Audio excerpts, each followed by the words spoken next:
Testing to see if the mic is going to work. Just trying to test to see if the mic will be working for the class as I'm trying to do it. So let's see what is going to happen there. This is a test. This is a test.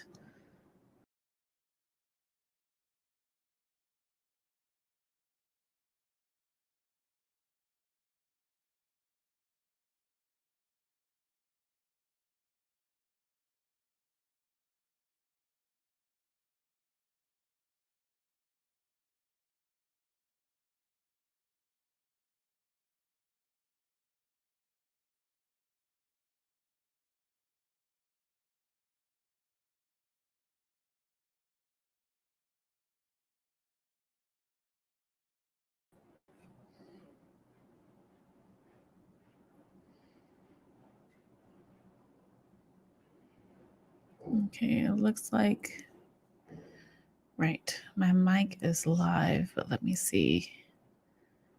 Okay, so my mic is going to be live. As more people join, it will pop up.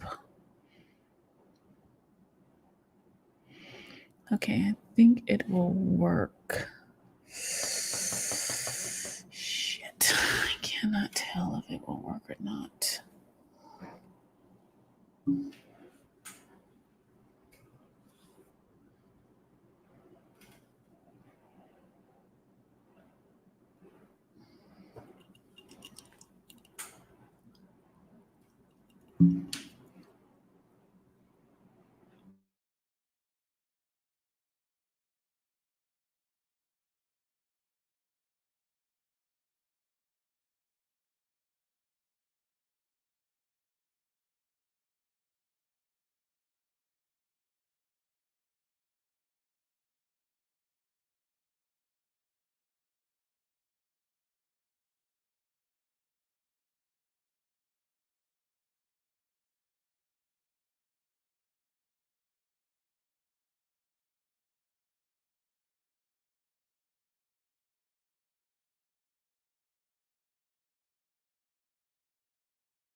Can you all hear me?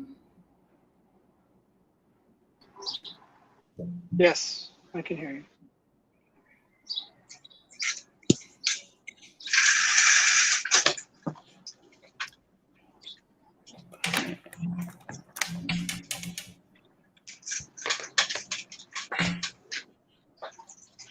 Give me 1 second, please. I need to set up my charger.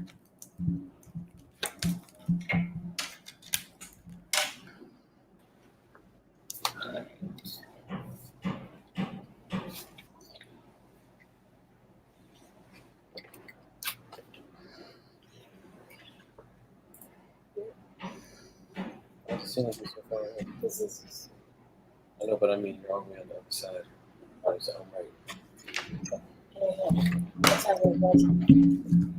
It's right in the middle. Yeah, for sure. Okay, good afternoon, everyone. Good afternoon. Good afternoon. All right, so it looks like we're all here, so it's great. We can go ahead and get started. So last week, I mentioned that we would jump into working on pitches. And so, sorry, I'm just trying to make sure I can see everyone real quick. I have the slide on the screen that's talking about pitch preparation. That's from week 7. And I am looking at this particular slide that's towards the end of the slide deck. And the reason why I have this slide up is because I want us to focus in on the requirements for, not necessarily requirements, but how a pitch should be designed when you are trying to sell your business and help other people to buy into what you're trying to do. Guys, can you hear me okay? Is there an echo or is it all right? I see a thumbs up. Okay, so that means it's okay. Okay. So what I'm going to ask you all to do now is decide if you want to physically write it with pen and paper or if you want to type this into a Word document of your own. But what I'm going to ask for you guys to do is think about your business. Literally think about the business that you have right now, that the business that you want to have in Ghana. Talk about what the business is. What is the problem that you're solving? Who the market is and what you're looking for. So think about who you want to do your first pitch to. Is your first pitch to get a meeting with a CEO of a company or an MP here in Ghana? Or is your first pitch to get investment from, let's say, MasterCard? MasterCard has a foundation portion where all they do is invest in Africa. And if you have a product or a service that meets their project that they're investing in at that time, you can always pitch to a large organization like MasterCard to get them to give you investment dollars. I'm not going to tell you who your audience is because all of you have unique businesses. So now I'm going to ask you to ask me questions because somebody should be confused. Please. Can you hear us? Yes. All right. So I think your first question to us was, you were asking us if we wanted to type it out in Microsoft Word or to use your template in PowerPoint or whatever this is, the presentation. Yeah. So I don't have a template. All this is kind of like a guide. So if you want to type it, you can go into your Google folder for the week, your Google folder where you submit your assignments, and open up a new Word document and type it. Or if you prefer, and I just say this because I'm just one of these people that write things down on pen and paper before I type it out. So that's why I'm just giving that option. I might be old school, my bad. Sorry, guys. But I say this because I want you to try to write a 500-word paragraph of what your business is about without going into a bunch of detail of your credentials, but solely talking about your business in Ghana that you are starting here. Because you can start pitching your business even though you didn't launch it yet. Because you have your idea, you have it set. This is additional to your question. I'm just adding extra right now. You have your idea. You know exactly what the business is you want to do. You know exactly the folks you want to market to or that you want to have as a client. And pitching works for business to consumer or business to business. It doesn't matter. So hopefully that answered your question. Yes. I can so follow it's up. Basically. No, I tend to do the same thing. So we will probably go with the option where we use the presentation, but there's always a place to type your speaker notes. So we'll probably do the slides, but have lots of notes in that area as Yeah, well. if you do the slides, I just ask that you make a copy of that deck and put it in your folder. Because if you all start making notes on my master slide, it's going to get way too confusing for me. Guys, Right. please. Yeah, Thank you. makes sense. And that's for Thanks. everybody. I know everybody's silent here, but I can see y'all. And for some reason, Gillum and Gwen, I can't see them, but I know they here. So that's good. so as long as you guys can do that. Any other questions from anybody else before I give you time to get started? Because I want to give you 15 minutes to do this. And that doesn't mean you drop from the call, Black people. I know Black people be like, shh, what? Class over. No, it's not over. We're just doing an exercise. So. Yeah, so I have a Yes. question. Yes.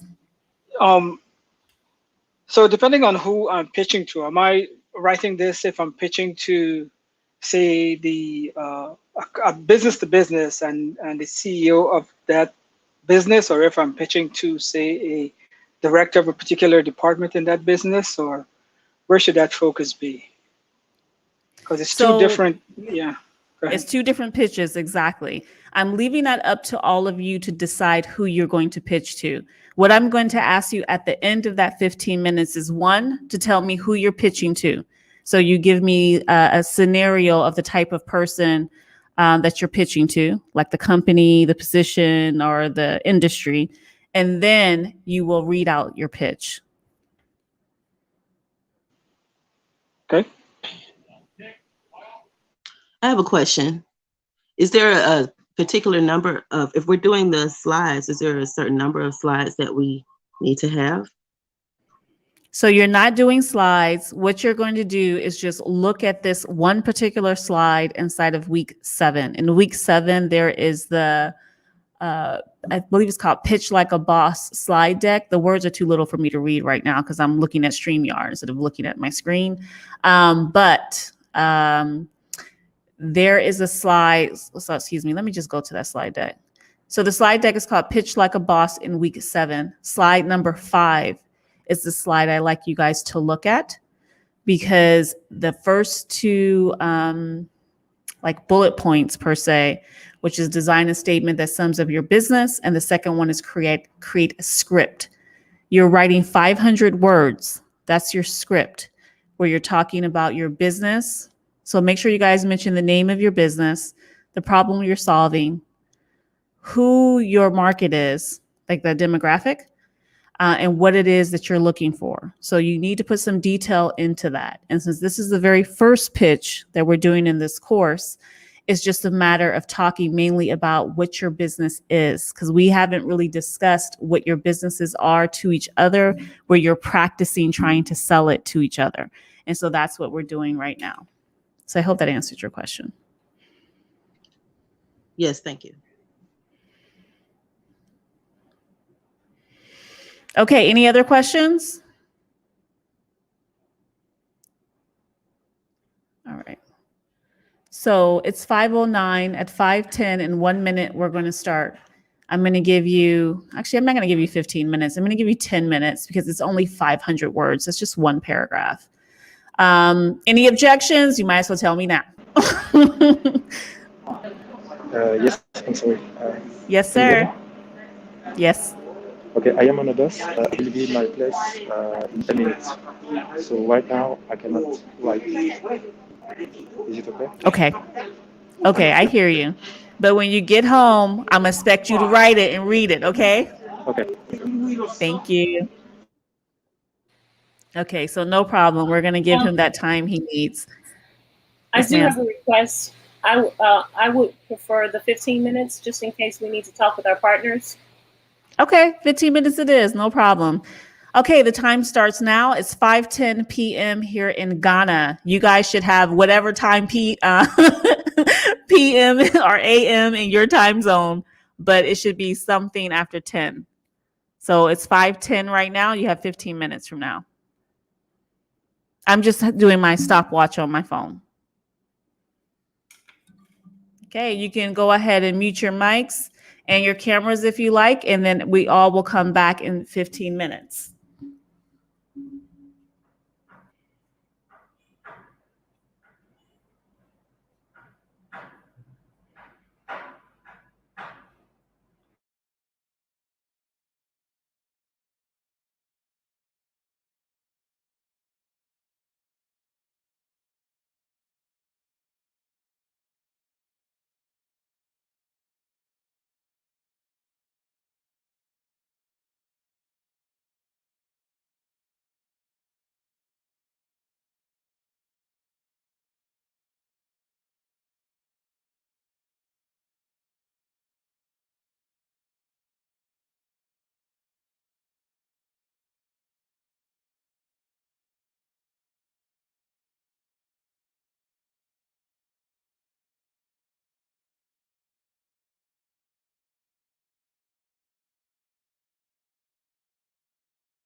2 minutes left.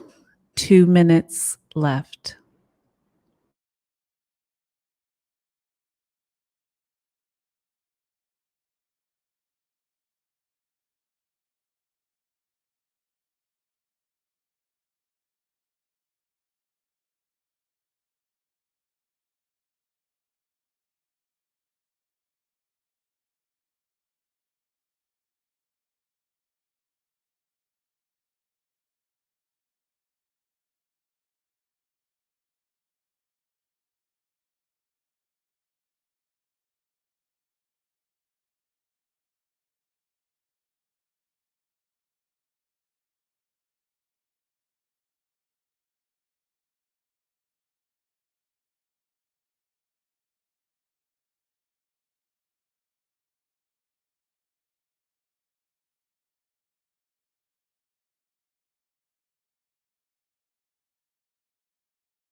Okay, Black people, it is time to stop typing, put down your pens, turn your cameras back on, please.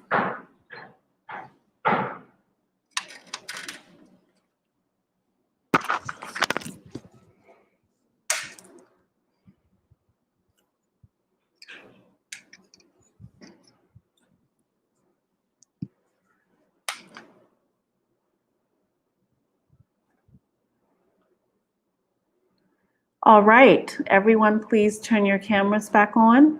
It's time to stop.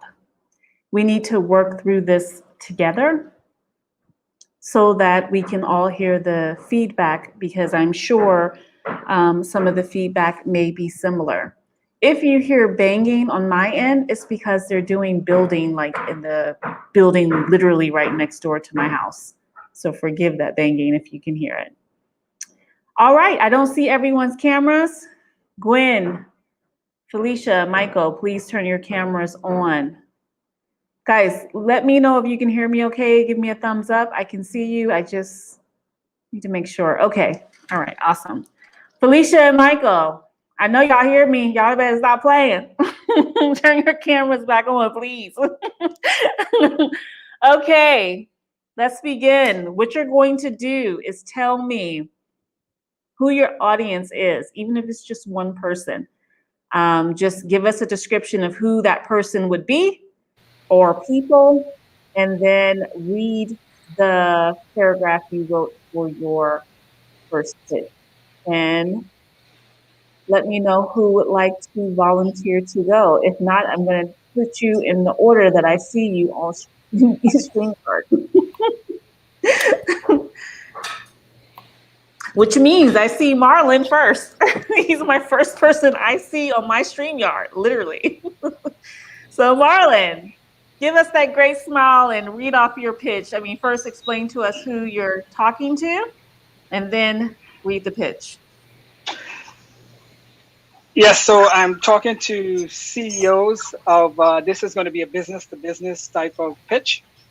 So I'm pitching to other IT businesses that I would like to sell my services to, and on the top levels, CEOs and VP of infrastructure. Okay? Can you hear me? Yes, it's fine. Go ahead. Okay. So, hi, my name is Marlon. My company, Lennox Tech, specializes in IT automation and cost efficiency. As you all might be aware, there are challenges in IT, as IT moves at the speed of light. To remain competitive, we need to be able to meet the pace of change and implement the infrastructure to facilitate rapid movement. Linux Tech can help your company to build out compartmentalized infrastructure pipelines. Excellent. Sorry, thank you. That was helpful. Meaning, breaking up your infrastructure deployment into small sections that can be changed, updated independently, but still work together as one full pipeline. We will help you save on IT costs by making the services available to non-IT, non-technical users and lower paid IT non-engineer users.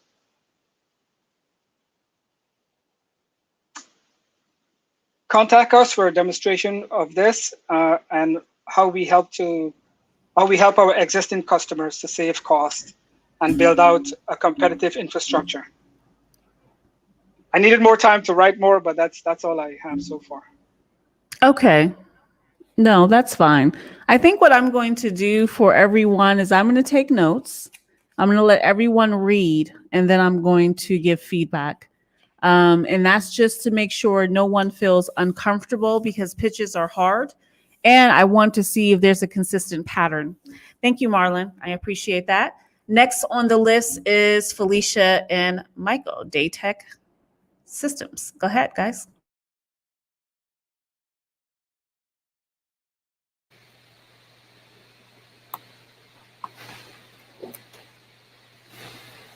Okay, we are pitching to Ministry of Communication and the National Cybersecurity Center of Ghana.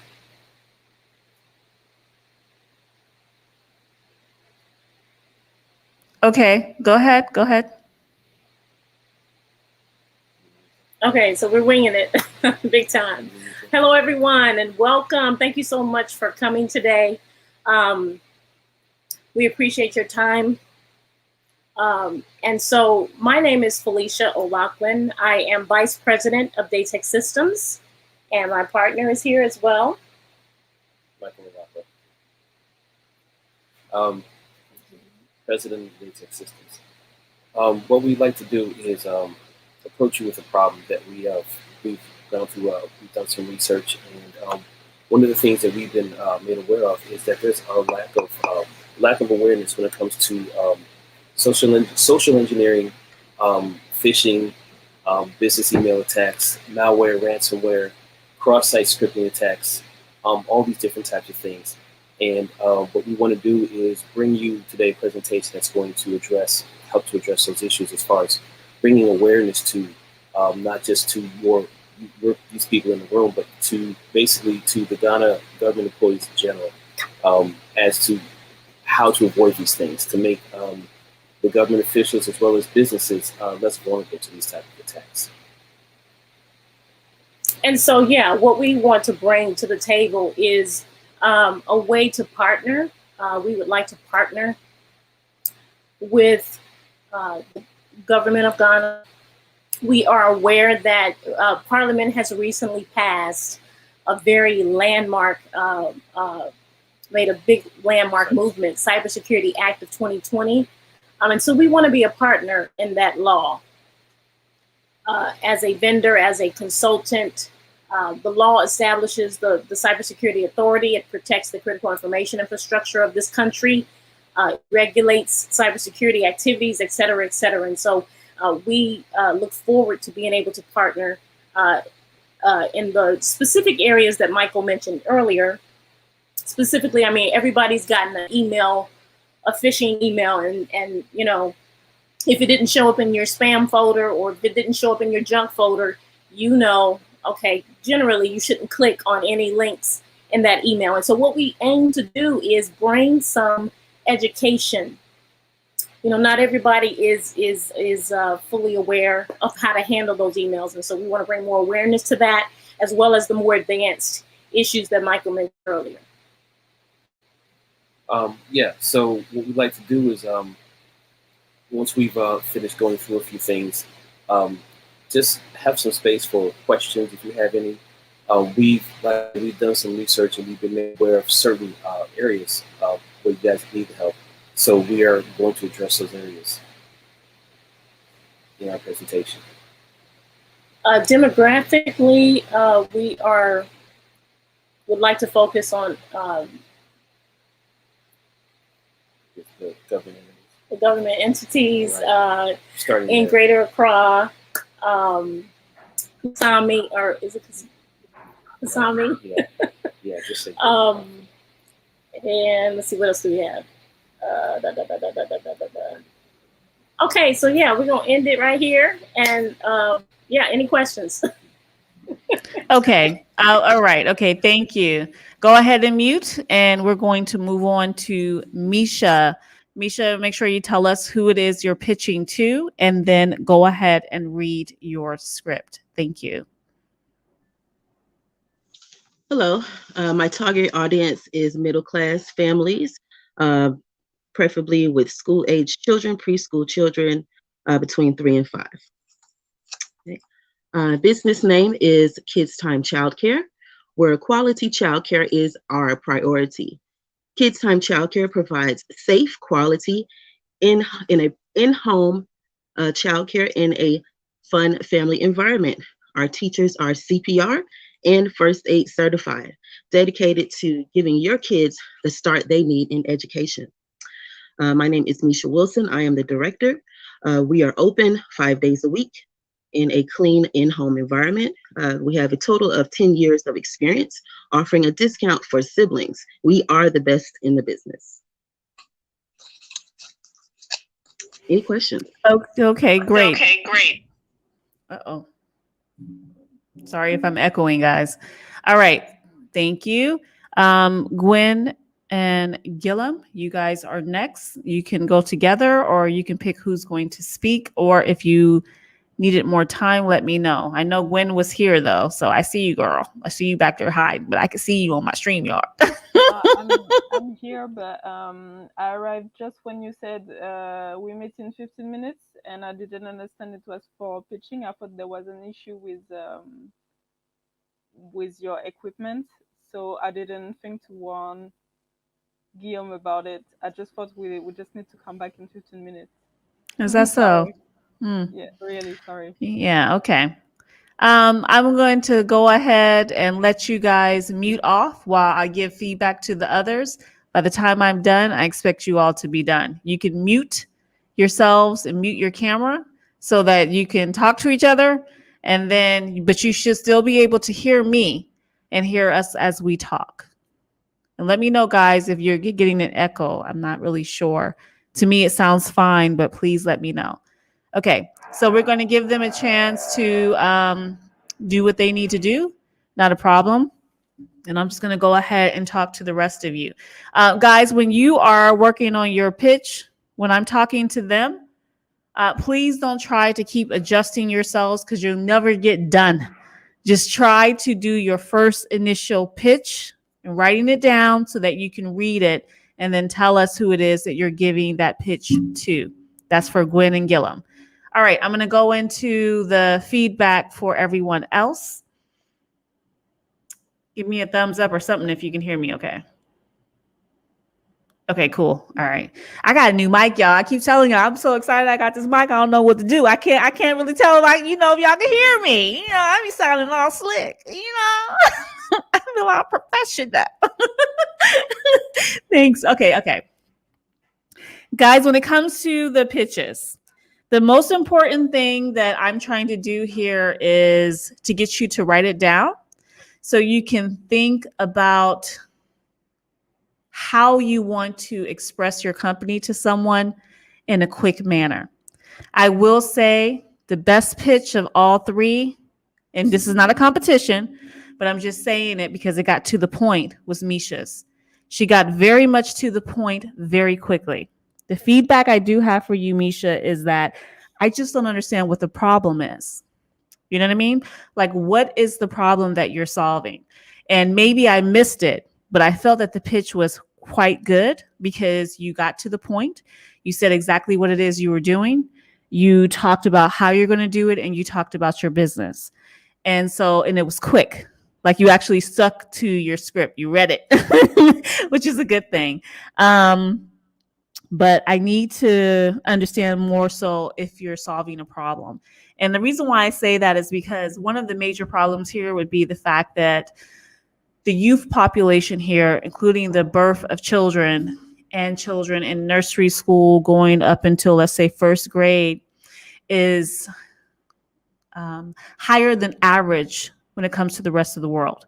So there's more children than there are facilities to take care of them, right? Especially facilities that have an international quality of care and education. And so I'm not telling you what to say. I'm just asking for you to consider that and think about how you want to adjust that. Now, if you have questions, let me know so we can discuss it. Let me pause myself because I hear echo. Excuse me.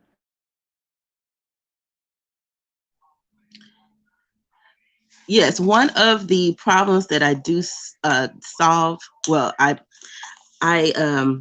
offer a discount for siblings. I know a lot of places, childcare could be almost as much as your rent. So with a discount for siblings, that would be, a little more enticing to get families in that would have, 2 or 3 or more kids to get that discount. Okay, I think the discount is good. It's like an incentive, but that's not a problem. Do you get what I'm saying? Having multiple children here is common. It's expected. If you just have one child, something's wrong with somebody, like it's bad. So having multiple children is expected here. And having a discount is great, but that's not a problem being solved. A problem is something that's lacking for the market and something that only you can fulfill in a way that's unique. And think about your expertise. Think about where you're coming from. Think about the background that you have. Me and you talked extensively about your background and about the fact that you're coming from the States. And because of the background, where you're coming from, and all the knowledge that you have, it's like you're sitting on your knowledge, you're sitting on your expertise, and you're not sharing it. And so this is something I'm going to say woman to woman. As women, we have a hard time, and I'm not saying you, I say in general because I do this for myself. As women, we have a hard time showcasing ourselves, bragging about ourselves, not being arrogant, but being confident. You have a ton of experience in this field, and you have the ability to set yourself above and beyond others that are here because you have it in an international setting when you come to Ghana, because it's international education. So just keep that in mind when you're working through the problem, because offering a discount is not a problem. Many people do that. Many organizations do that, girl. So I'm gonna need you to regroup real quick. But other than that, I loved it. You had a fantastic pitch and you stuck to the script. Okay, y'all see I'm going backwards, right? All right, so Felicia and Mike, jump into y'all. All right, so y'all, I love y'all so much. Y'all so wordy. Y'all so wordy. Y'all know y'all wordy. Here's the thing. I think that when you pitch, one person needs to do the pitch initially. Initially, you need to just go back and forth where, okay, for this day, I'm going to do the pitch. For the next day, you'll do the pitch. Because what happens is you do that beautiful couple thing where you try to bounce off of each other.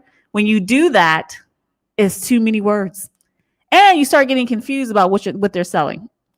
So I'm like, wait a minute, what are they selling? Problem solving to ransomware and other cybersecurity problems, or are they selling education? I'm confused what they're selling.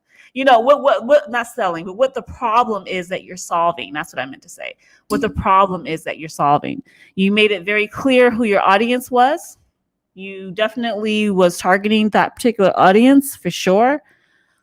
But I just wasn't clear about what you were selling, because there were so many buzzwords for cyber.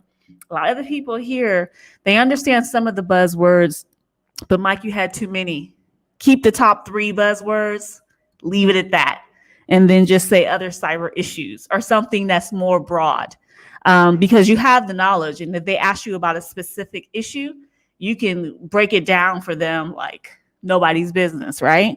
But some of the people you talk to, even the ones with those titles of infrastructure engineer, CTO, CEO, they don't know what the hell you talking about.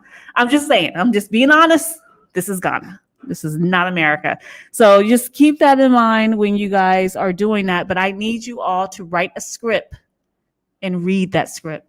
You have to stick to it because you're trying to keep it under 3 minutes. Y'all was way over 3 minutes now. You know you was over 3 minutes.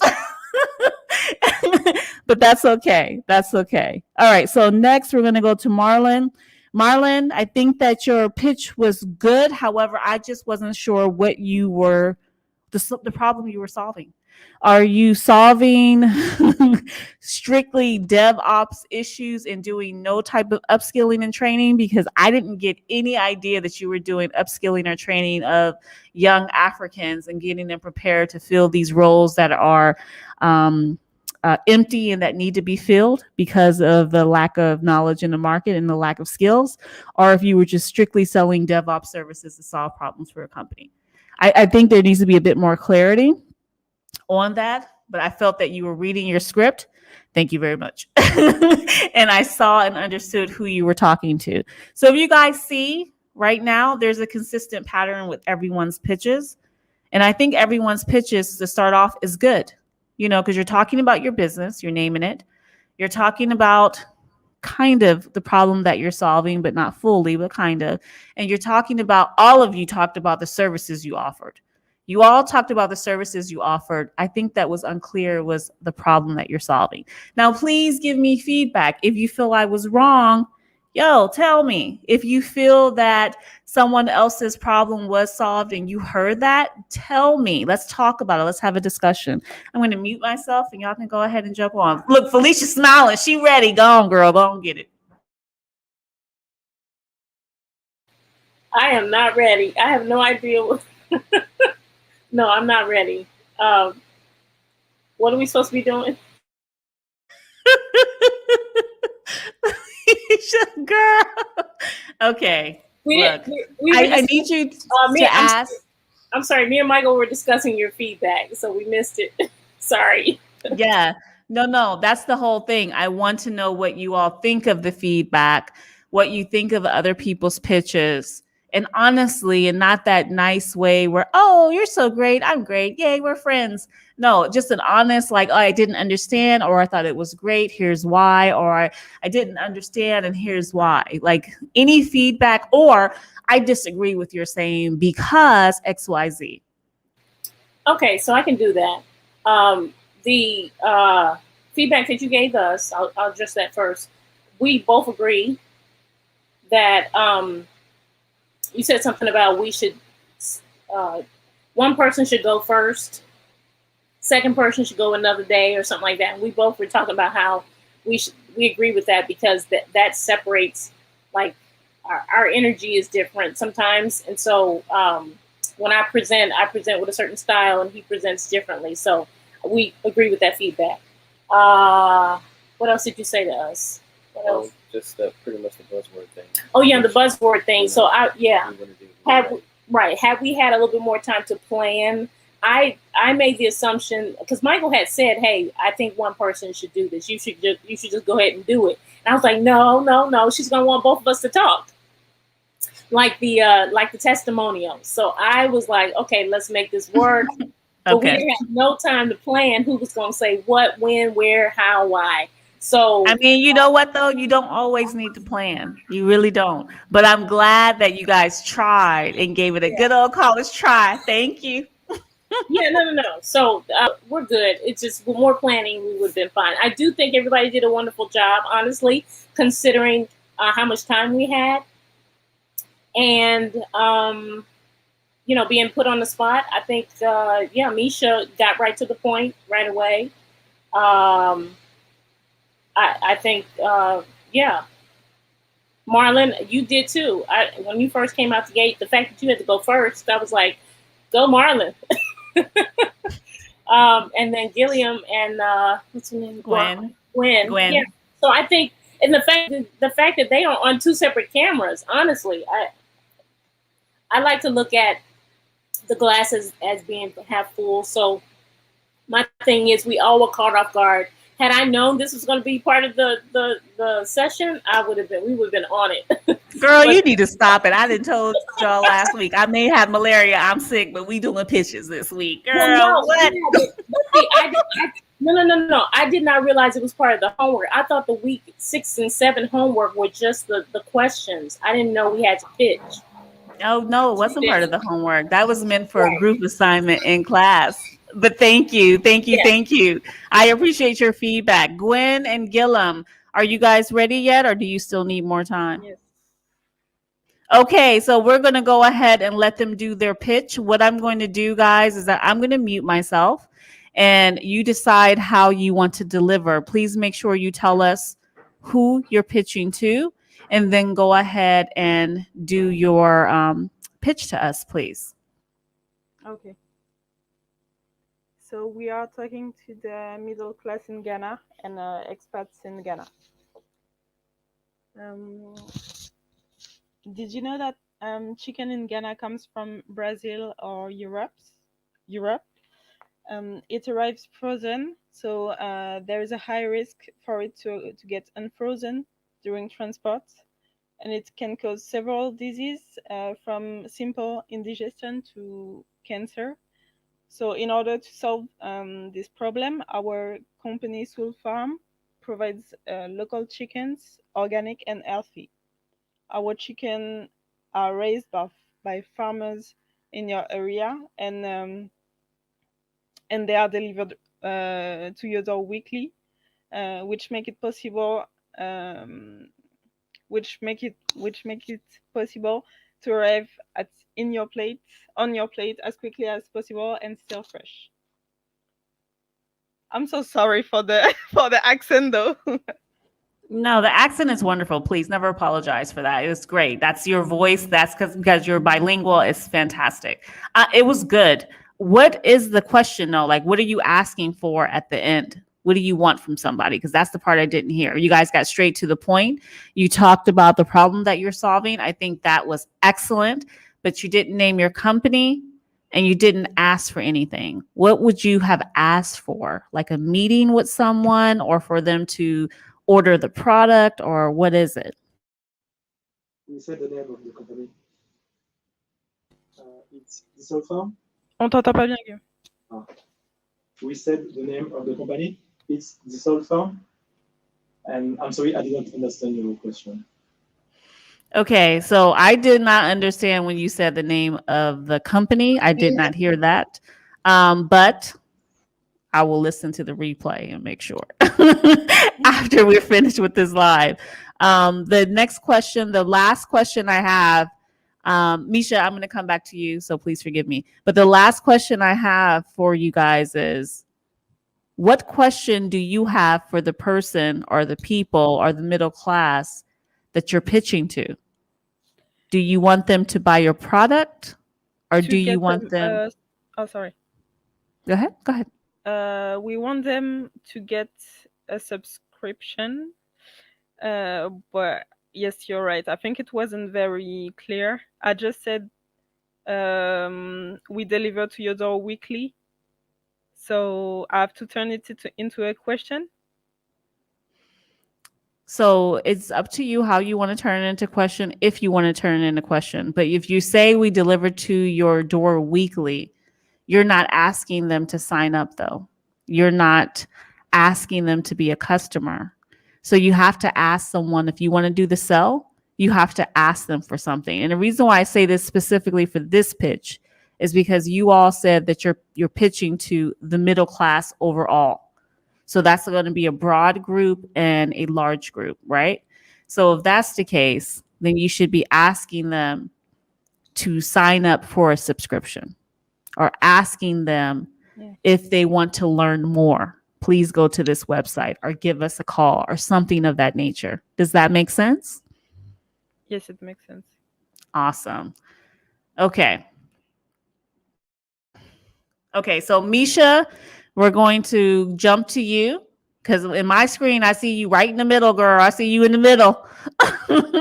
So, like I said, I thought everything was good with everything.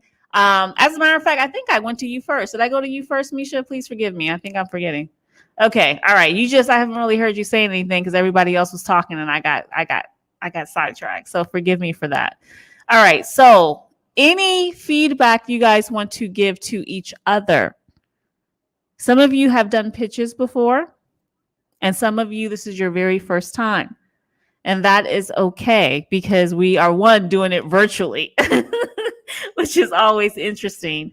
And two, you all are pitching to completely different audiences, to completely different set of, let's say, consumers and or businesses.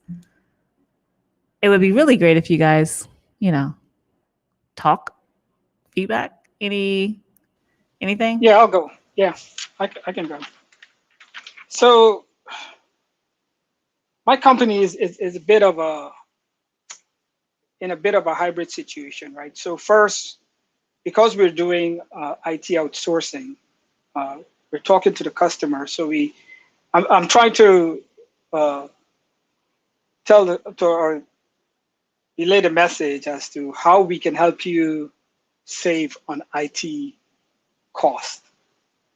I think gone are those days where folks used to outsource help desk functions and these little tiny things in IT. Now the highest type of the most complicated things are actually being outsourced. So my goal in my pitch was trying to focus a bit more on how we can help with the infrastructure, how we will help save on your IT high-end side. But I did neglect to mention also on the back end, there is that second portion that will deal with the our back end, our lower cost in doing all of this, right? Like the locals that we will hire and train that will actually be doing this work. And in addition to being efficient, how we build out your infrastructure, we will also do it at a lower cost because we have less cost because we're doing it in Ghana. So that was my thought behind that. It's just trying to squeeze both of those things where I can tell them, okay, we can build out your pipelines this way, but we can also hire and train these people on this other end that will help save the costs. It's kind of a lot to kind of jam into like 3 minutes, right? So I'm trying to figure out how to. It is, but the more you talk through it and the more you talk about it, the more you start thinking about how to scale that down in the way that it could be worded where it delivers that message. It is not giving a lot of detail though. Like you can't have a bunch of detail in just a small 3-minute, 2-minute, 60-second pitch. But what you can do is give the overall gist or information about the company, the target market, the problem being solved, how you're different or better, and what it is that you're looking for from the person that you are pitching to. So I think of pitching like sales. You always have to end whatever you do with a sale. So basically, if you go for a job interview and you're trying to get a job, you should be selling yourself to that person. Even if you're not going for a job interview, but you know that you are looking for something new, whoever you meet who is doing something in the field that you want to enter, you still should be talking to them, engaging them, helping them to understand and see your potential, your drive and your passion and why they should hire you. And the reason why I say that is because that essentially is what pitching is. People can hire people, or people can believe in people, or people can invest in people as far as financially invest in them based on if they believe in that person and what they're doing. I have talked myself into so many jobs. I'm not even going to play. I really have, by accident. Okay, by complete accident. But I knew that I wanted to get to a next level. So if I know, like I'm going to talk about academics now. If I know that you're a provost or you're a president of a university and I'm just a faculty member, oh, you best to believe if I got an audience with you, I'm selling all my skills, baby. I'm selling everything. I'm going to make you think about me when I leave. That's how I got an executive director job for innovation at a community college locally where I lived, right? So not even where I lived, I got it in another state. But I'm just saying, you're selling yourself. You're talking about what it is you want to do, but you can't be wordy. You have to leave them with something to think about so that they can call you later. That's all pitching is. They're going to call you later because they're curious. They're going to call you later because you made an impression. And this is not just for you, Marlon. This is for everyone. It's about making that positive impression. But remember, when you're here in Ghana, there's several things that's going to happen. One, there's a language barrier. Okay? The primary language here is typically Tree, but however, you can have many Ghanaians in powerful positions who don't speak Tree. They speak English, but the English is still not perfect. They speak their local dialect, like Ewe or Fanti or one of the many other languages that are here. So you're going to have that language barrier. And you're going to have to be able, when they stop you and ask you to clarify, even if it sounds like something minutia, you have to be able to just adapt, clarify as clearly as possible, and then move forward with what you're saying. And I'm just saying this for you guys when you actually get here and you start talking to people in your field, you won't be surprised when they don't understand your English. And that's just not for my French speaking folks. No, that's for you Americans. Just letting you guys know, they have a hard time with our American English. The Brits, they understand so much better. This is just a tidbit that I'm just sharing with you all. Okay, guys, I think we did good. Next week, we're going to do it again. So if you want to practice this at home, you can. This is not a homework assignment because I like doing this impromptu. It's like your pop quiz. I like doing it impromptu because it really makes you think. Remember, this is your business. This is your passion. This is what you want to do in Ghana. This isn't what I want to do or what someone else wants to do. This is your passion.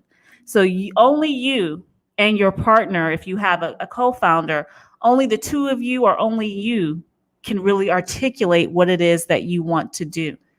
But keep that in mind because we're doing pitches until this thing ends. So next week, we're going to be back at it, okay? So now we need to go ahead and go into the lecture portion. So I'm going to switch into week 8 and talk about multiple streams of income and then the African Continental Free Trade Agreement. Okay, so let me share my screen.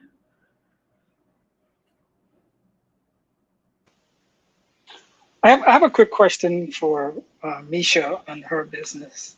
My kids are kind of grown, but I know there's been an interesting stat that says our Black children learn very quickly before they get to basically first grade. So if something goes on in kindergarten, and I don't know if it's the playing or the nurturing or whatever, I was wondering what you think happens in kindergarten where our kids can learn and progress so quickly, but then it basically almost stops or slows down once they get to first grade or second grade. Yeah, so it's very funny that you say that. That's very true. The younger kids are, the saying, kids are like sponges. The younger that they are, they're more inept to learn foreign languages, pick up on just different phonetics, even sign languages. Between the years, most studies show between the years of, say, 12 to 15 months up until 4 years old, that is the prime age of kids just absorbing all types of languages and just different behaviors. So yeah, that is absolutely true.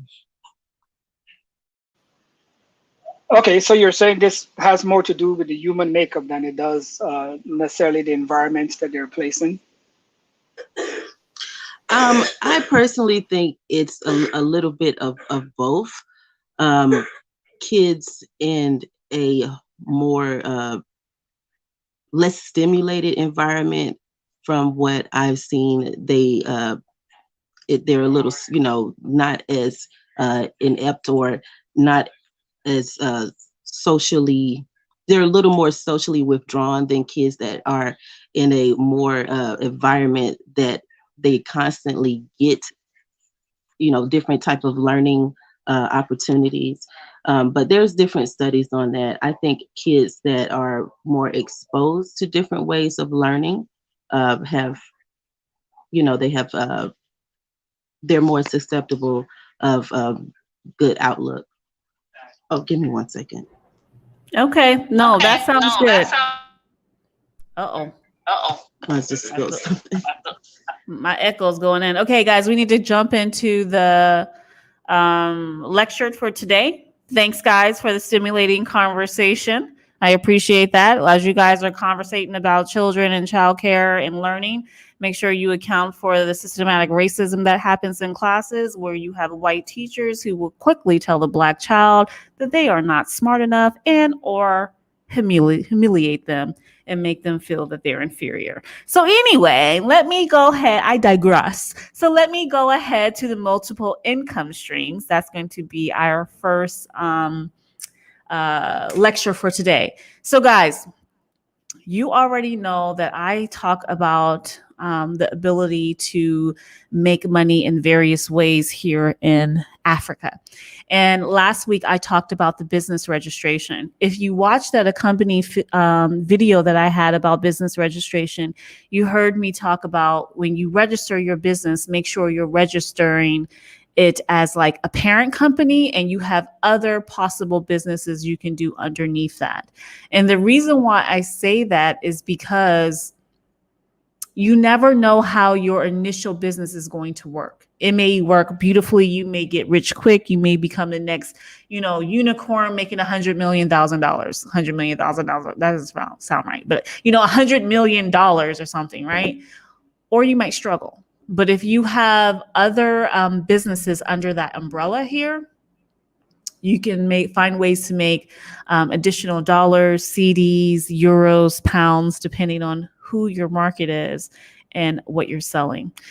So when I talk about think outside of the box for making multiple streams of income, you should have a broad vision. And so when I talked about the business registration and you're thinking about childcare, or you're thinking about your agriculture product that you're doing that's going to be subscription based, or you're thinking about your technical training, think about other things you can do like consulting. Think about things you can do like agri-tech. Think about things that you can do underneath that same initial parent company somewhere down the line. It doesn't have to be immediate, but somewhere down the line. So that's what I mean by have a broad vision, because you will need that when you register your business, so that you don't have to register multiple businesses if you don't want to. It's just easier here to register one and have multiple entities. So those multiple business ventures, as I said, can be registered under that single parent company. But it's really, in my personal opinion, being here, seeing how things work, and more importantly, seeing how the diaspora adjusts here.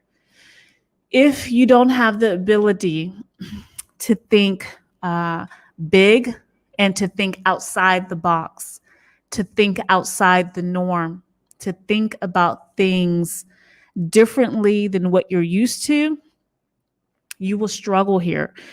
It will be very hard for you to do business here, because everything is almost completely opposite of how you're used to having it be. And I see this with diasporans constantly, no matter their age, no matter if they're retired from their field, if they've been entrepreneurs their whole life, if they're 20-year-olds, it does not matter. because things are so different here and processes do not work the same way that they do in the West. If you aren't willing to adapt, to change, and to think outside the box, you will struggle here. So, what and how?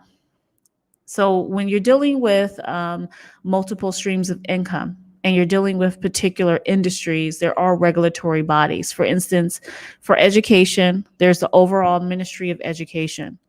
And then under that, there are these, I guess, they're like accrediting bodies, but they're confusing. So you have to, not you, but people would need to know how to navigate it, because there's only 2 accrediting bodies that have actually stood the test of time, meaning that they survive the various political parties. So the 2 main political parties here are NDC and MPP. When a political party comes out of power, everything at that ministry changes, including how you accreditate schools, how you go around and go by making sure that schools are teaching the appropriate curriculum, which they're struggling with right now. So there are regulatory bodies. There are regulatory bodies for food. There is the Ministry of Health that's part of that regulatory body for food. There's a ministry for agriculture and fisheries, I believe is what it's called. That's also for food. So there are different regulatory bodies. Under those regulatory bodies are associations. Like there's Association of Poultry Farmers. Now, do you have to be a part of those associations? Not necessarily, but sometimes it's good. Like the Association of Poultry Farmers have been around and are well established and have let's say they have a good lobbying body, right? They can get things done. There's also association for real estate developers and real estate professionals, which just popped up during the year of return, of course, who have absolutely zero clout, want to make it seem like they do, and want to make people believe that you have to register with them, and you don't. But a law has been passed recently, and this is something that you guys would have to do on your own, investigate the laws. Ghana laws are available online. You just have to do a super duper search to try to find them. And when you find them, you will see their, how do I want to put this? It's like a plan. It's like a trajectory of the plan they want to do over the next 4 years for their administration. It has a name. I can't think of the name right now, but that plan will show you what laws have been passed and what regulatory bodies will come into effect now, because we're in 2021. We do 2021, 2022. There are going to be some new regulatory bodies, including one for real estate professionals. And I say this because whatever field you're in, there's some type of regulatory body there. There is the Data Commission. That is the regulatory body for all data in Ghana. Yeah, they're there. How effective they are, that's a whole nother story. But you're supposed to register with them if you're collecting data. But the thing is, they can't tell you what exactly the type of data is they're talking about. And so that's what makes it confusing and why people haven't been registering. Businesses haven't been registering the way that I think the government wanted them to. So I explain this to you guys to keep this in mind as you are thinking about your multiple streams of income. Please don't let the nuances of the regulatory bodies, the nuances of these associations or accrediting bodies throw you off. Just continue to do your business and see if you can build a market for your business and see if you can be successful. You also should take advantage of the African Continental Free Trade Agreement by starting small and growing. So when it comes to talking about multiple streams of income, we need to talk about why it matters. I personally believe, I think I shared this with you all last week, that it's better to actually have your business registered than to operate a business without registering it. Even though you can do that here perfectly legally for 1 year, it's still, you can get caught up in some nonsense if something goes wrong and you're not registered. Under Ghanaian laws, Like every business is under Ghanaian laws. So whatever you do with your business in the US, whatever you do with your business in France or the EU or Canada, you have to follow those laws. But if you're also operating in that business here in Ghana, you have to follow Ghanaian laws. Even if it seems like those laws aren't followed by Ghanaians, they can at any point in time enforce those laws on you as a foreigner. So just make sure that you do your best to abide by the laws here in Ghana when it comes to operating your particular type of business. You should go ahead and test the market. It's the opportunity for you to learn if your business is going to work in Ghana. And it also gives you the opportunity to pivot. You guys know how I love talking about pivoting. So this, when you are testing the market, trying out your product, trying to see what works, trying to see if you even like the business that you decided you wanted to do, because you might get to a point where you say, I'm over this. You might get to a point where you just get tired, as a woman, I got tired of the sexual advances. I'm not going to lie. It's just too much for me. I'm not cut out for it. I'm not used to it coming from where I'm from. But it's important to test this market to find out whether or not the business idea or the business you want to do is going to be viable. So your diversified income streams allows you to make money from multiple markets and multiple currencies. And depending where you are, of course, you got to pay taxes on that. So don't forget that. And so each business can be targeted. And when I say each business, if you register your parent company and then you have additional businesses under each parent company, each one of those can be targeted to a specific demographic sector or region. This Unicorn Business Blueprint is under my umbrella company of Blackunicorn Limited, because I knew that this is something I wanted to do. I just didn't know if anybody would be interested, right? But I knew I wanted to do it. So this is something that I had already had written out to do within my list of businesses I was going to do under that Blackunicorn umbrella. So if you guys have any ideas or questions or feedback, I would love to hear it right after this slide. For those of you who like social media, you can always do a lot of different things with social media. I can tell you right now, they don't use Twitch here. That doesn't happen. But we all know Twitch works really well with different industries without a problem in other markets. But they do use Facebook and Instagram. YouTube, as I told you guys last week, it's slowly getting interest, but it has nowhere near the following that it has like in the West, right? So multiple streams of income isn't just like what you register under your business here in Ghana, but it also means like what business ventures do you have going on in your home country? Where are your country of origin? Are you still going to freelance? Or are you going to still have clients abroad or in your home country? Are you going to rent out your home and then have that as a stream of income? Just think about those streams of income. And this is really specific in particular for those of you who want to move to Ghana, because Ghana has no social safety nets. There is no welfare services. There's no unemployment. There is nothing to cushion you while you try to get back on your feet if something happens. So you have to be that cushion, and you have to be aware and try to figure out, how do you continue to survive even if your company isn't successful, your initial company. So keep that in mind as you move forward. And so I'm going to go ahead and take questions. I'm going to pause now and let you guys ask questions.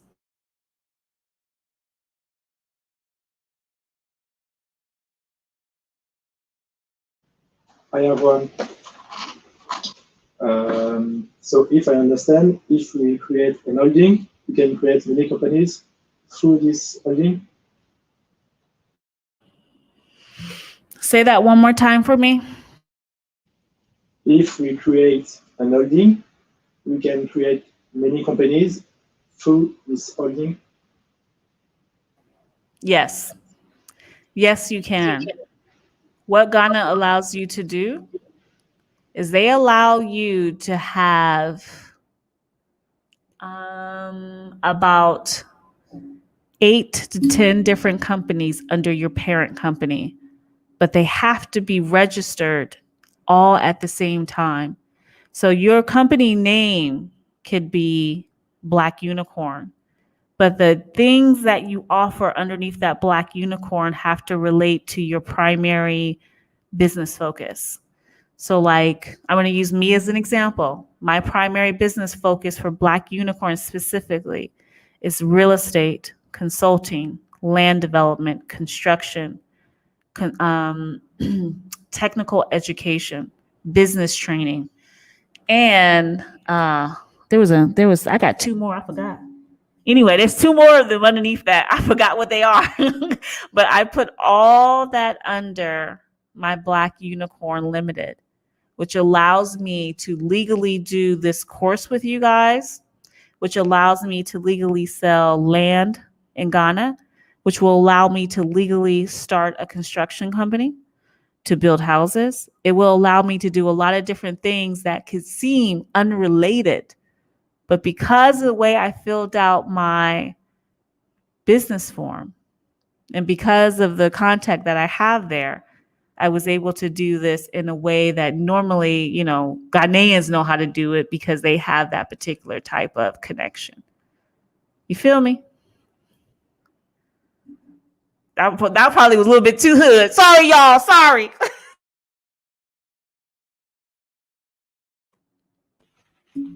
I have one question.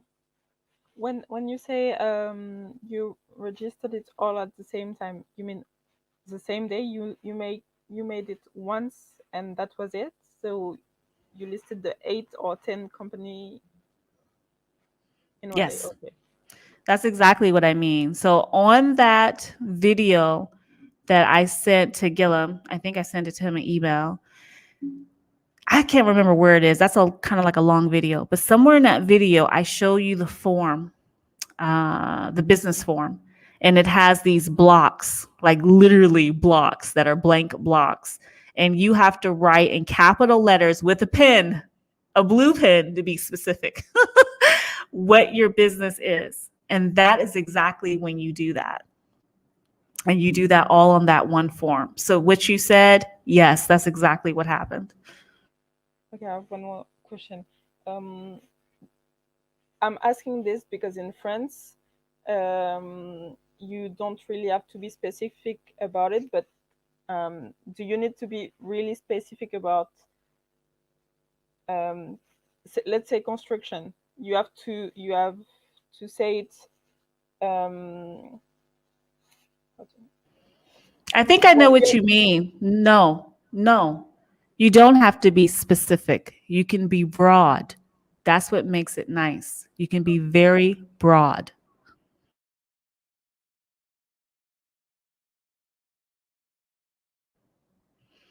Okay, I don't see any more questions. I'm going to go ahead. Sorry, go ahead. So what happens if we create a second company, but not the same day?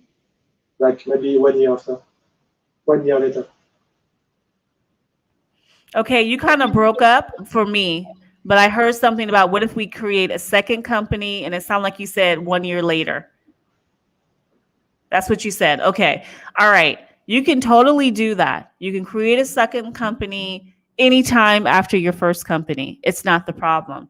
It's just a matter of how much it's going to cost you and how long it's going to take. That's all. Here in Ghana, here in Africa, it's not just Ghana. This is just Africa, period.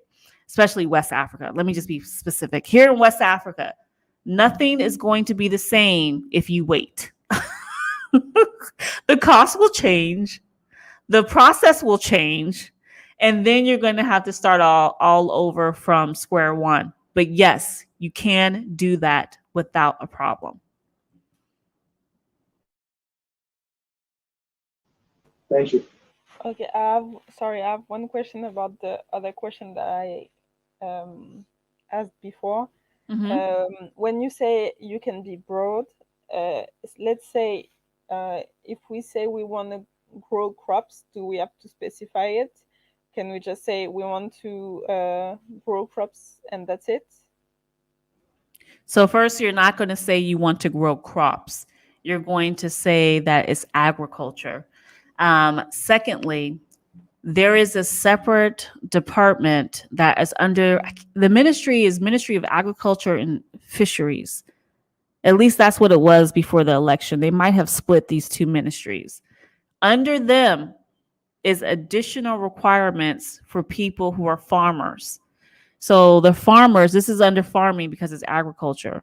Here you for what I know for now, I'm going to tell you just what I know for now. It could change. For now, you don't have to list a specific crop. You're just saying you're doing agriculture, period. Because you can grow anything in agriculture. That's what I mean by broad. Okay. Okay. Anything else? Okay. All right. I'm going to jump in and go ahead to the African Continental Free Trade Agreement presentation. I'm going to share my screen.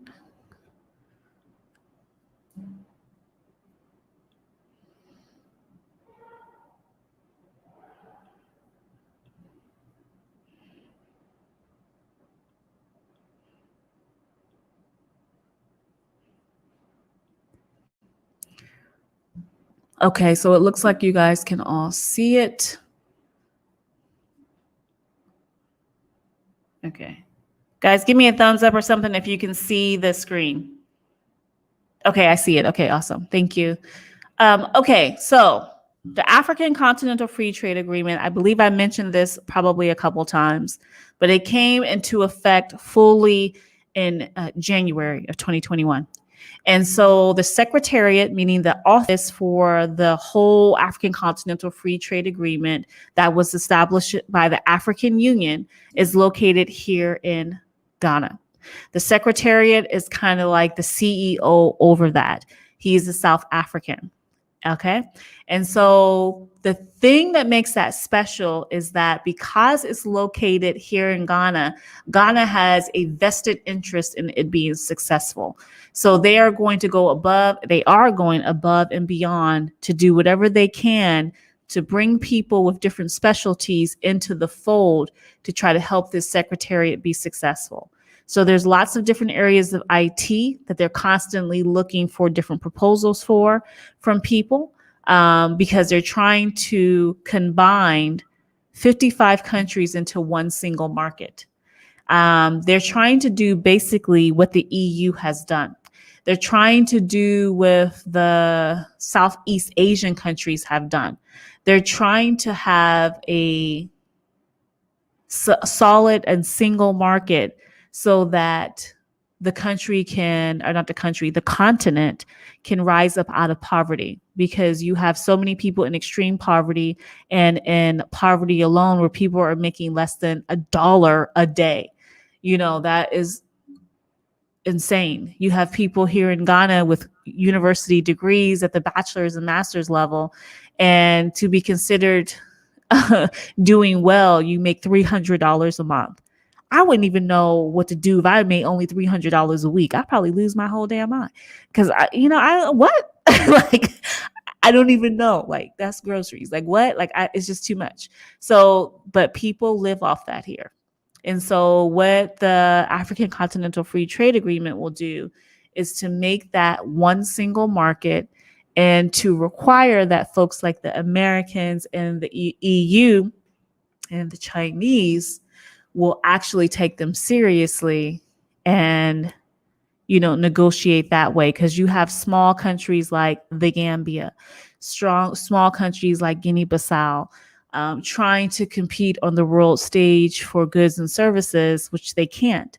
You have all the natural resources coming out of Africa going to God knows where and being turned into Intel processing chips that goes into your phone, or, being turned into chocolate, just rubber trees are literally everywhere in Africa, including here in Ghana.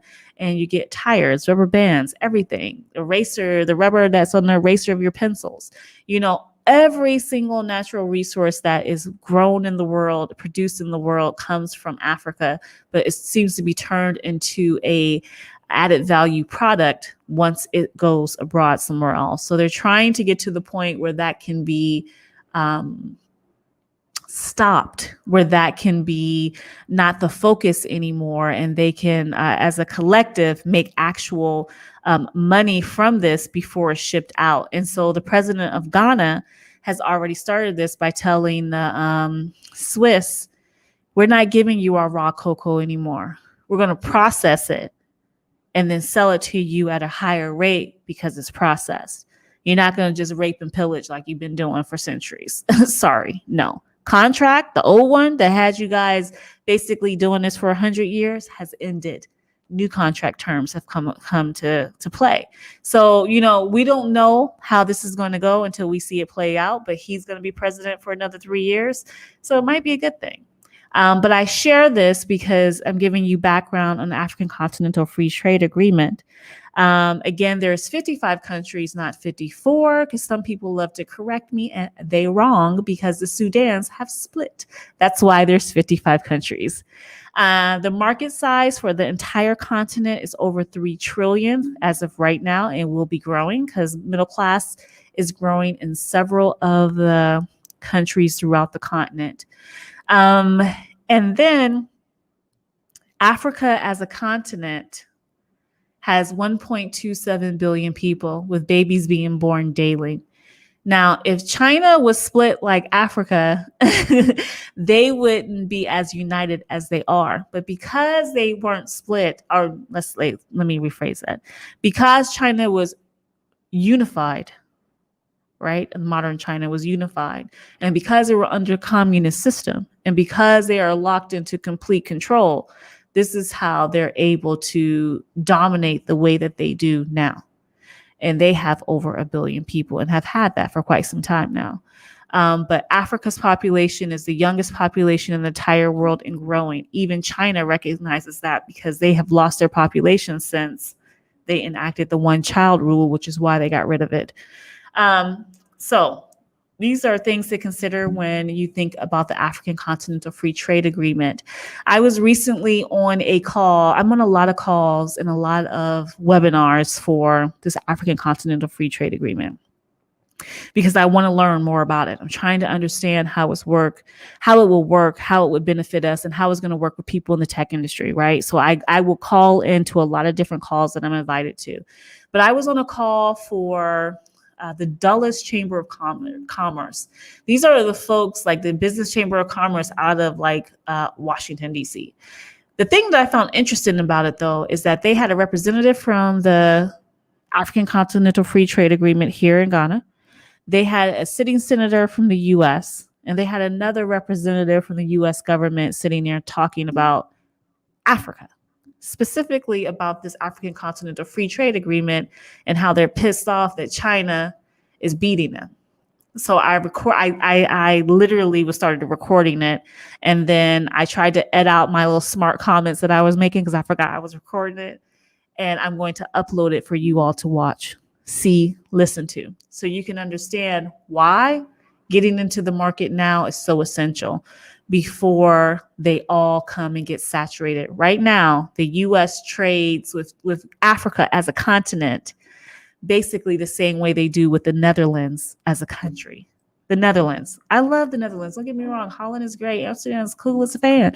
But I mean, this is a very small country, So it's like they aren't taking Africa seriously, but now they're interested. United Airlines has opened up new routes to Ghana specifically because the Secretariat office is here and because of the success of the year of return and how many people came and how much money was spent. Now United for the first time is flying to and from Dulles to Accra. And so I say all this in the golden nuggets. I talked about all this in the golden nuggets that you see here. The real interest for the African Continental Free Trade Agreement and the African Union, if they stick with it and don't let themselves be completely corrupted, is to build partnerships with international organizations to get that international investment in different countries in Africa so they can truly build up the middle class the same way in which the Chinese have done. So guys, I wanted to go ahead and talk to you briefly about the African Free Trade Agreement because it's extremely important. If you have any questions, let me know. And if not, we are going to go ahead and let our guest speaker come on. Tyrone he called in. Awesome. Guys, go ahead and let me know what questions that you have, because this is going to be important to you as you start building these businesses here in Africa and wanting to go and do this in other countries, including the Francophone countries, and anywhere else on the continent. Floor is open. Yeah. Hi. Have you? I don't necessarily have a question, but I just wanted to add to what you were saying.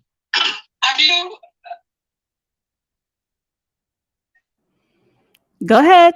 Yeah, I just wanted to add to what you were saying. In the Volta region, and I believe the town is called Hohoi. They're building an airport out of there, new schools, new roads. So friends of mine that are out that way in the Volta region, they are speaking of the Africa Free Trade Agreement and how it is impacting the Volta region. A lot of land, is being sold out there, and it's mostly up and coming now because they're building the airports and the new schools out there in that region. So yeah, it's going to be really good for the continent. Absolutely. Thank you. Yeah, I was going to ask if you've been following the ADDI, which is the former,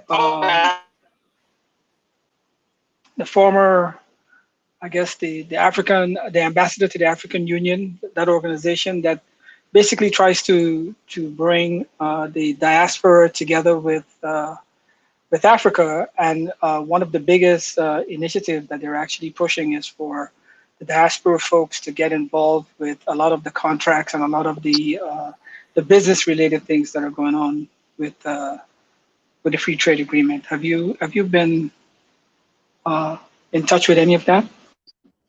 I have not, but the former ambassador to the AU, I can never say her name because her name is hard. She the truth. I mean, she the truth.com. Any Black woman who's going to sit there and break down the Berlin Conference, the problem with the Francophone countries still using francs as their form of currency is just a beautiful thing. ADDI as an organization is something that she's a part of, and it's new.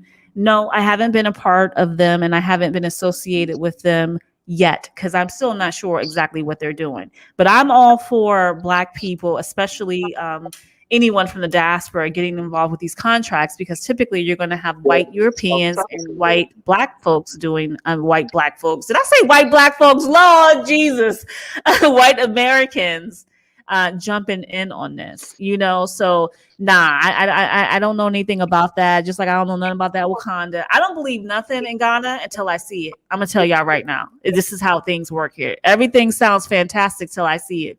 I didn't believe the Secretariat would be here until I saw it. It's here. Now I'm down for it.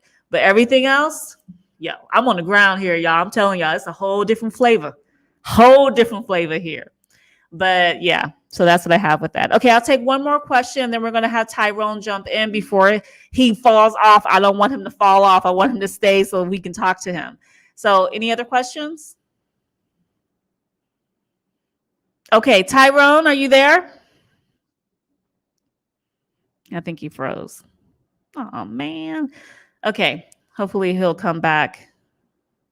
The connection in Ghana, y'all, be crazy. So he is in East Legon. I believe he's in the East Legon area. I know his office is in East Legon. I'm not sure if he's at his office.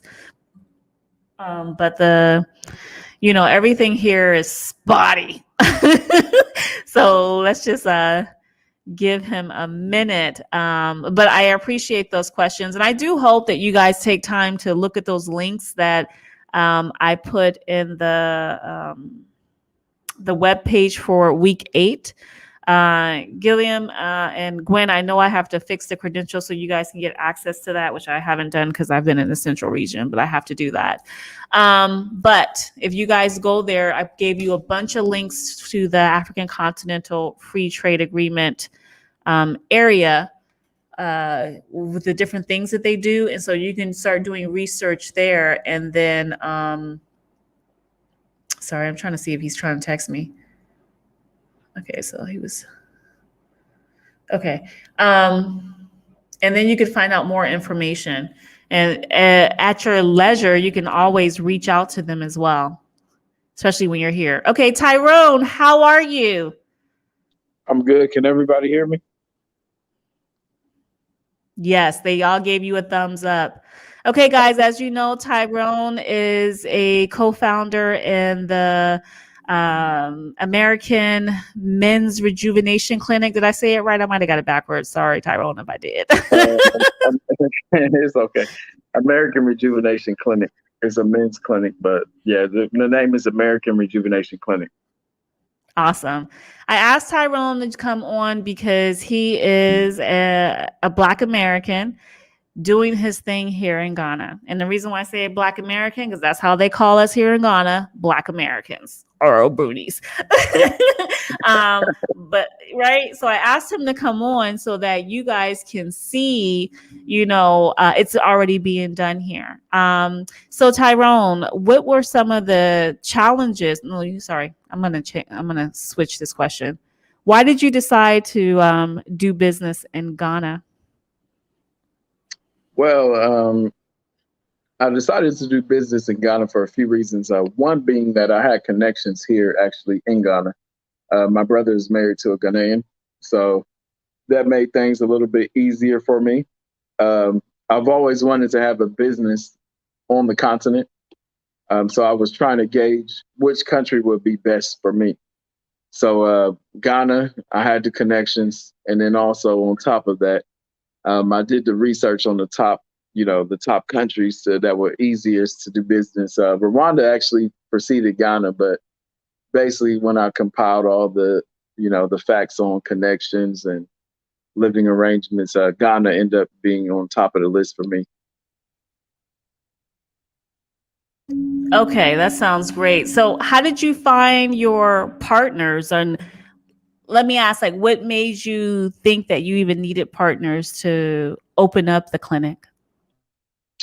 When it comes to healthcare, in I won't say all African countries, but in a lot of African countries, when it comes to hospitals, as a diasporian, without citizenship, you have to have a Ghanaian involved as far as one of the directors of your business. When it comes to healthcare in particular, as a hospital. So, I actually have a strong family background when it comes to medicine. So, the directors of our organization, we have one Ghanaian and two African Americans, me and my brother as the other one. So, that was the reason why. Okay. Did you find it hard or challenging to find a partner, or was it kind of easy since you already had some connections? For me, I'm not going to lie, it was easy. And that was just because I was already in this line of work prior to me coming to Ghana. So me and my brother both were into the hormonal and medical aspect in America. I was actually one of the CEOs of low T centers in Columbus, Ohio. So, we end up trying to take our talents to West Africa. Nice, nice. So, okay, so you're here in Ghana and you have a business. What challenges did you face? And don't try to tell me you ain't faced no challenges, because I already know. Challenges. I definitely face challenges for sure. I would say the biggest issue that I had was the fact of timing. Here in Ghana, things move a lot slower. So it's not like you just fill out a form and you can count on in 2 weeks, 3 weeks, you'll get it done. you have to stay on top of them about your paperwork. So if you're filing for, the Register General, your business paperwork, you have to follow up on them. 3 weeks turns into a month turns up to 2 months, and then that turns into 3 months. So don't have a time expectancy. Just make sure you stay on top of them, because paperwork will sit on a desk if you don't intervene. Paperwork will sit there, and next thing you know, 6 months has passed and they haven't even looked at your paperwork. So you have to stay on top of them. Build your connections, because when you get those connections in the Register General, whatever type of business you're trying to do, if it's lands or real estate, build those connections so that you can call them directly and check on your paperwork. Where am I at? Constantly check up on them. Bug them every 2 weeks. Hey, what's going on? Because eventually, they'll get tired of you and they'll move your paperwork along. I think that's good advice. So along the area of advice, like, how did you deal with the cultural differences when it comes to trying to do business in Ghana? What I've noticed is that one of the biggest cultural differences is that in Ghana, you get a lot of people who feel like handshakes and word of mouth and just saying something is supposed to be binding. True. So that was a big issue with me, because for me, I need to see it in writing. So if you tell me you're going to do something for me, write it down. I need receipts. I need you to build me a timeline. Them receipts. Them receipts, boy. They do not like to give you receipts. You got to be on them, right? Exactly.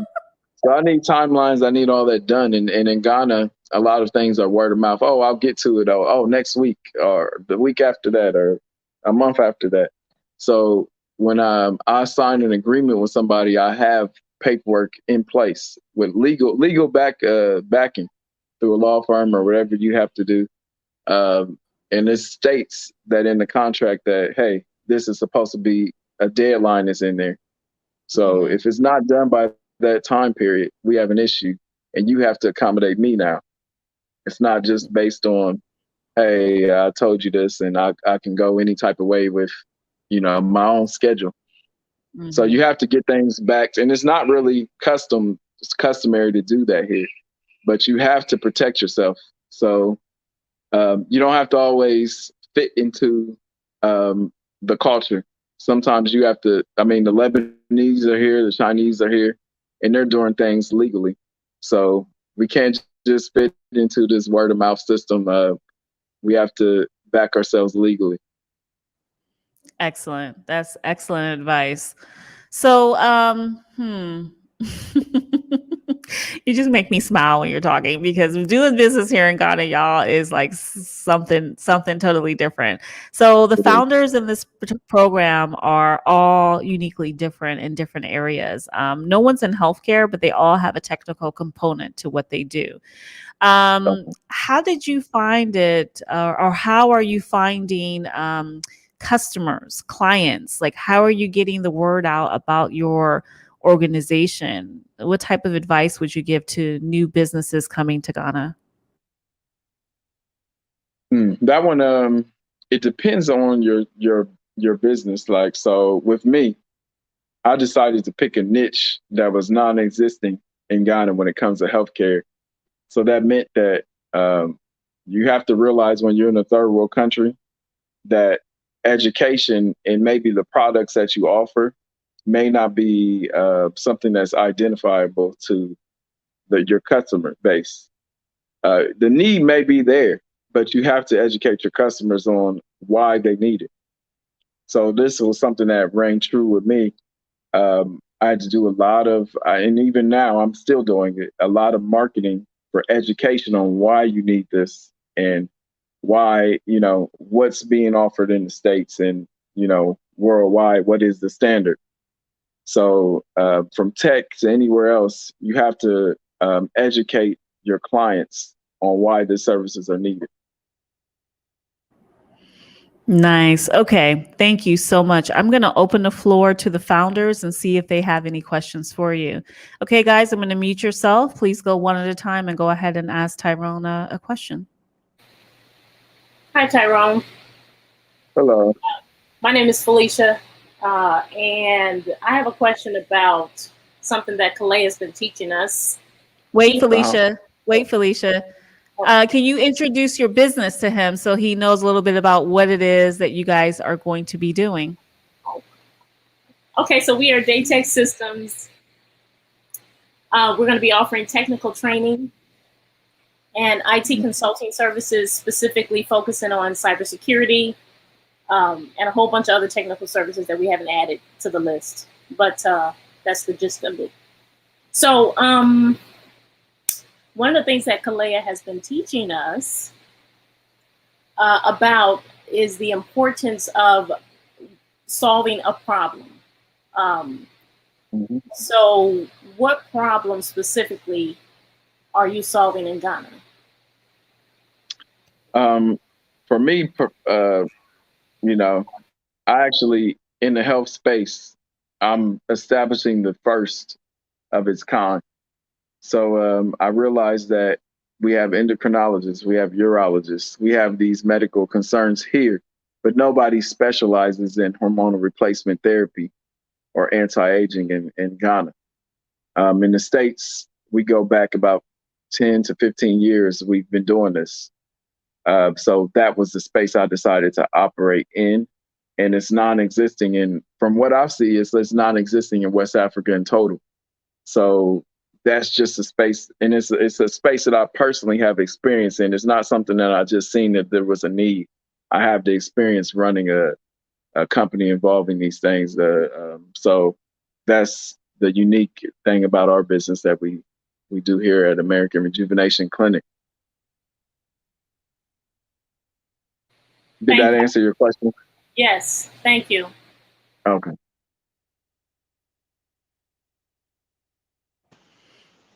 Take advantage of the opportunity. Yes, Yes. I'll go. Hey, Tyrone. My name is Marlon Caesar. My company is Lennox Tech. We do also IT consulting, basically anything IT. So we specialize in mostly in IT automation in the DevOps sector here in the US. So, so my question is, I'm curious. Ghana has a national healthcare system. How do you implement a for-profit health niche business in a place where there's a national healthcare system? And do you need those connections that you spoke of early on in order to be able to get payments through the government, if that's how that's facilitated? It depends. These kind of questions, it depends on literally your business model. So with us, we're not closing the doors to a niche. Well, we have a niche market in mind, but it doesn't mean that we're closing the doors off from anybody else. So with the national healthcare system, we are registered through them, and we are registered. We can take private insurances as well. So if you want to be backed financially by an insurance plan, we can do that. Or some people they want to pay by cash. We do that as well. Your business structure is literally based on your niche market. So if you're doing a medical spa or something like that, that's not going to be covered by insurances, So that's going to have to be a private payment. Even with us, there's certain aspects that will be covered by health insurance, and there's certain things you have to pay out of pocket because they may not be necessities. There's certain healthcare. Let's put it this way. Everywhere around the world is becoming westernized, where when it comes to healthcare, if it's not a necessity, the insurances try to get out of payment. So preventative medicine and herbal medicine, that has to come out of your pocket. So it just depends on what your aim of your clinic is going to be, or whatever medical services you're offering. Okay, thank you. No Guys, problem. I want you guys to realize and see what he just explained to you all. That is a prime example of making sure your business has an African context. He adapted it with his partners to ensure that it's fitting the client base that they have here in Ghana. So I just, that was lovely. Thank you, Tyrone. Okay, who's next? We have time for 2 more questions. Hi, Tyrone. My name is Misha. The name of my business is Kids Time Childcare. I offer in-home childcare to preschool age children. The question that I have, you kind of touched on it during your discussion earlier. I just wanted to, for you to just speak on it just a little more, how you see your business growing in the future. For me, let me start off with this. You guys, in each individual field that you're going into, you have the opportunity, because look, this is a third world country, and businesses are, I'm going to say there's a lot of growth for business. So you guys have the chance to, it doesn't matter if someone else is doing tech, if somebody else is doing daycare, whatever it is, you can offer something that somebody else is not offering.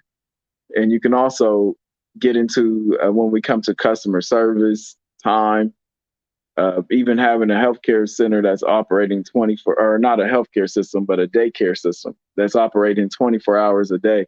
No one's doing that.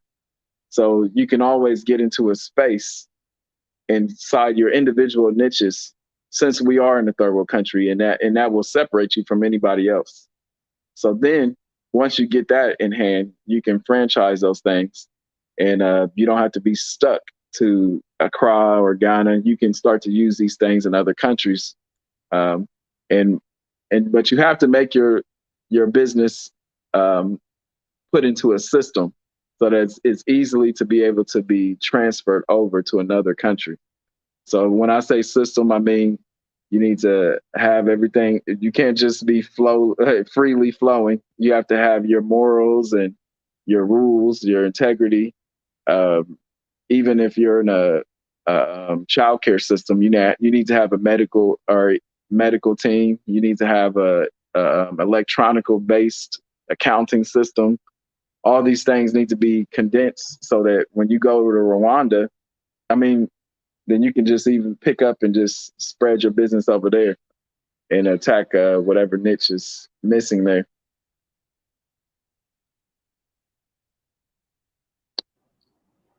I feel like that's gold, people. That's gold. Y'all better be taking notes while y'all tripping. Okay, who's next? Last question.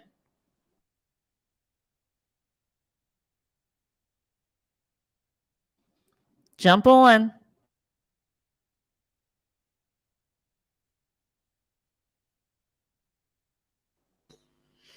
Okay, it looks like there's no question.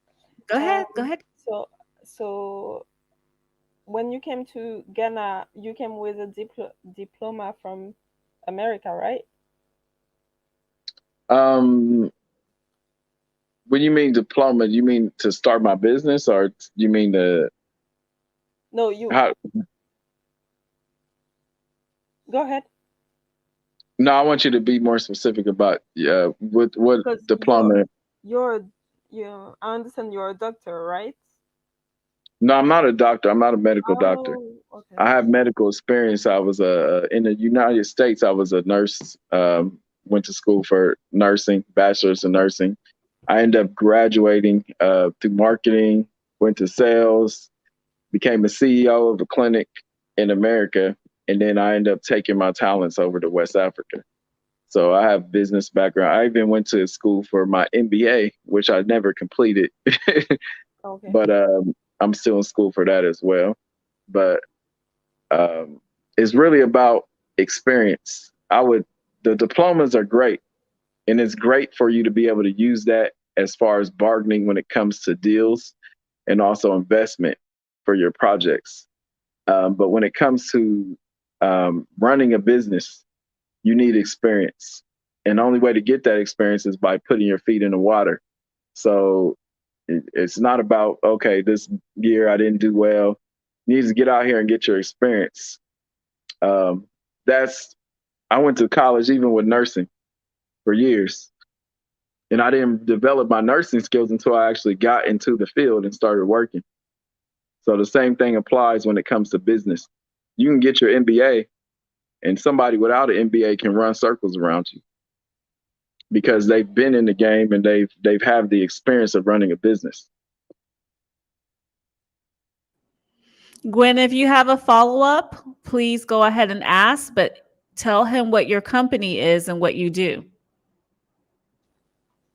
Sorry, I'm partnering with Guillaume, and we want to grow crops and make poultry farming, organic poultry farming, and deliver it directly to customers. Okay, I heard partially. You said you want to do organic poultry farming? Yes, and we want to deliver it directly to people's place. Okay. So they I have a mean, subscription model like Blue Apron or Fresh or something like that, where they deliver the food directly to you each month. Right, guys? I'm telling you business. I can't be doing that. Gillum, you better jump up in here. You better stop playing.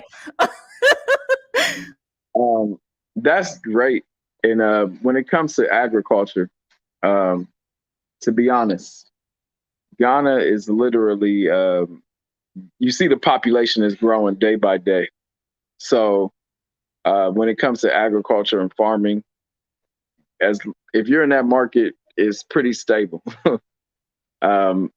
Every year by year, the population is going to continue to grow. So you'll always be able to sell your produce or your livestock, whatever it is, when it comes to food and agriculture. The problem is just literally, like you mentioned, your delivery service. You need to get boots on the ground and set up your structure, your business structure. And I'm not talking about word of mouth. You need to have paper. You need to have plans, because you can tell somebody something here. This is what I've noticed. You can tell somebody anything you want them to know. You can continue to repeat it, but it'll go through one ear out the other, and then you'll be dealing with issues years to come. So make sure you have it in paper, and make sure you have systems in place where they can avoid it. Make them even take a test on, your values of your company, so that they don't even get hired until they, they understand what it is that you value as an employee for your company. Thank you. Fantastic. Fantastic. Okay, Tyrone, thank you so much for your time. I appreciate you being patient while I kept stalking you to come on. Thank you. No problem. No problem. I enjoy it. Awesome. If you have any words of advice to give to these budding African entrepreneurs who will be coming to Ghana very soon to start their businesses, we would appreciate it. But thank you again for coming. Oh, no problem. I'll close and just saying that I don't want to badmouth other countries or the United States or anything. But when it comes to Ghana, if you see something that's starting from the bottom, it only has an upward trajectory to go. So if you're buying land at bottom prices, you're investing in businesses at the bottom, you can only go up if you put things you secure yourself. So I always say systems is the most important thing when it comes to business, your systems. So when I say systems, if you need electronical systems, accounting, because when it comes to accounting out here, this is anywhere in the world where you're suffering from poverty, but people will take from you. They will steal from you. You have to have electronical systems for accounting, and you need to cross-reference your accountant.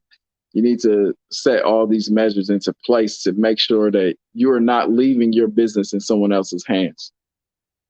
Take the precautions to make sure that you're running your things and you know what's going on in your own company. Don't just invest from abroad and put it in someone else's hands, because I can assure you, if you do that, you will have some serious issues. It's just not going to work that easily.